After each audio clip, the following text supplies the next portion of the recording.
Here we're going to introduce a new concept called enthalpy. This can be found in your textbook, Chapter 9, Part 3. So to start the story about what we mean when we say enthalpy, we have to start by thinking about internal energy. Okay, so what's involved in internal energy? It's molecules bumping into each other, zipping all around, it's bonds vibrating, it's rotation, it's torsion, it's all kinds of molecular motion packed in there too. Okay, so internal energy, which is that delta U, that internal energy includes heat energy, which again is a lot of that molecular motion, but also work.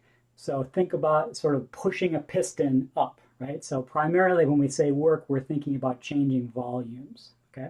And so if we do focus on that, if we say, let's look at constant pressure, right? So if I'm in a constant pressure position, and I usually am, right? So I'm doing a reaction in a flask, I'm not pressurizing my glassware because I don't want to go to the hospital again, right? So if I keep everything at a constant pressure, I can just think about my internal energy as that heat flow, Q, minus P delta V. So that's the work term. Why is it minus? Well, again, we're losing that energy because we're making the volume bigger, right? We're pushing something up. So it's just the sign by where the energy is going.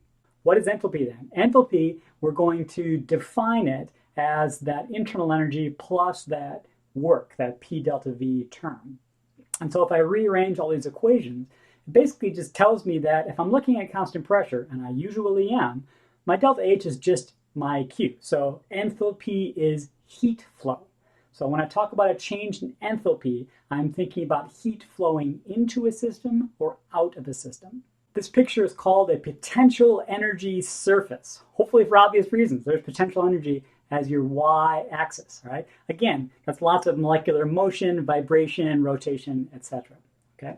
So when I think about chemical change, I often think about whether it's going from high enthalpy to low enthalpy, or really more generally high energy to low energy, like this. So in a system like this, I'm going from high energy to low energy.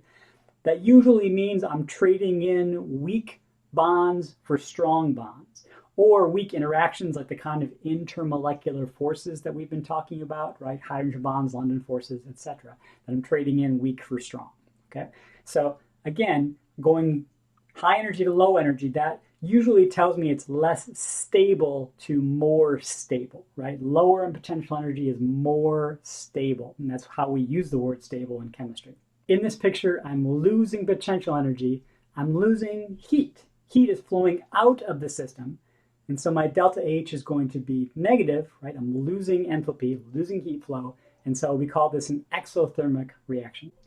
Flip it, reverse it, and you get this. Now I'm going low energy to high energy, probably trading strong bonds in for weak bonds. So breaking strong bonds, forming weaker bonds. And I'm going from something that's more stable up to something that's a little bit less stable, right? I'm pushing it uphill energy-wise. This is the picture. To do this, I'm going to have to put heat into the system. So heat is flowing into the system. We call this an endothermic reaction, and delta H is going to be positive.